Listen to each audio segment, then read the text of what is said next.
So when you're going to check receptacles like this, also known as outlets, one of the easiest ways to go about this, once the power's off, is touch one into the eye, touch one into the screw, and it beeps. Touch the other eye, the other screw, and it beeps. Now to make sure that the bridge and everything in between is good, touch both of the same side eye. So that means the entire right-hand side, no matter what's going on, the entire right-hand side internally is working perfectly. Now, for the ground part, you can touch any part of the metal, touch the inside of the mouth. Same thing here. And then you want to touch any of them to the ground screw as well. Now, that makes sure that all the metal on this entire thing is hooked together. That'll make sure that if any of the power goes to escape, it will go out the emergency ground screw and be gotten rid of instead of shocking somebody. Now, moving on to the neutral side here, when you do the exact same thing to check this side, you can do eyelet to screw, it beeps, eyelet to screw, it beeps, and you can do eyelet to check all the pathways through there. That signifies that everything is correct with this receptacle. Now, if you'd be having electrical issues outside of this, we know for a fact that this receptacle is good. It would have to be another receptacle or a wire leading up to or following this receptacle, depending on where the issue is occurring. And we'll go more into diagnosing that later in a later video. Now we're moving on to traditional switches. This is a standard switch, all right? Has a simple on-off feature, just like most of the switches probably in your house.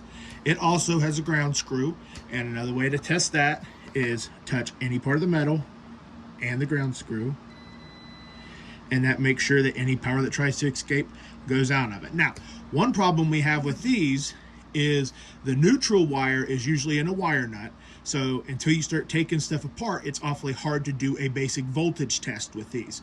So what a lot of people will do, they will cut the power and they will simply do a continuity test. Now the first thing you want to look at is, does it say on or off? This right here says off, so that means that if I touch these two screws, no power will flow through because it's off. It would not pass power to a light. However, when I flip the switch, you can hear the audible tone come on, which means that this is turning power off and on, which means this is working the way that it should. So if something's wrong with your light, this would not be the cause. Again, do not check this unless the power is off. You cannot check continuity with the power on. You'll mess up the meter, maybe cause some other problems for yourself. Now here is a switch that you may have in your home, but is not standard in every single home, unless you have sets of stairs. This is known as a three-way switch. This is how you would get switches at the top and the bottom of your stairs, or if you have a kitchen or somewhere with two entrances, you can turn it on from multiple different doorways. All right, so the first thing here is we're going to check the ground on this just like we would anything else. Touch any source of metal, touch the ground screw,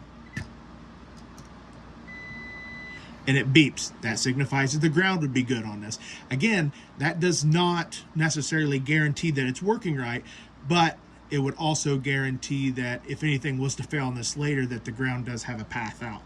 Now with this one, it's a little different. It has a black screw and it has a gold screw on either side. The way this works, and we're not going to go into the details of how this works on a major circuit, but as far as testing it goes, the easiest way to test this is there is no on and off, because it has different operations depending on what location it's mounted in, because you have to have two of these, one to start, one to end, and you can actually throw some in the middle. But right now we're just looking at diagnosing one of these at a time, and you can do this for both of them independently of each other. So what you want to do is put one of your leads on the black screw, put one of your leads on the gold screw, and it doesn't matter which one you start with. If you put it on there and it don't beep, it probably means that it's not connecting those two internally. So if you flip the switch and you check the black and gold, it beeps. That means that in this position, the black screw and the gold screw has continuity between them. So that means that if we touch the other one, the other gold screw and the other black and this black screw, it shouldn't. So if we flip the switch, we check it,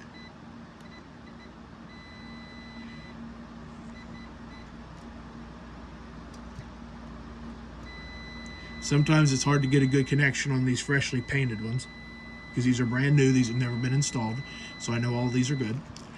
But now that we flip the switch, it goes from this black screw to this gold screw.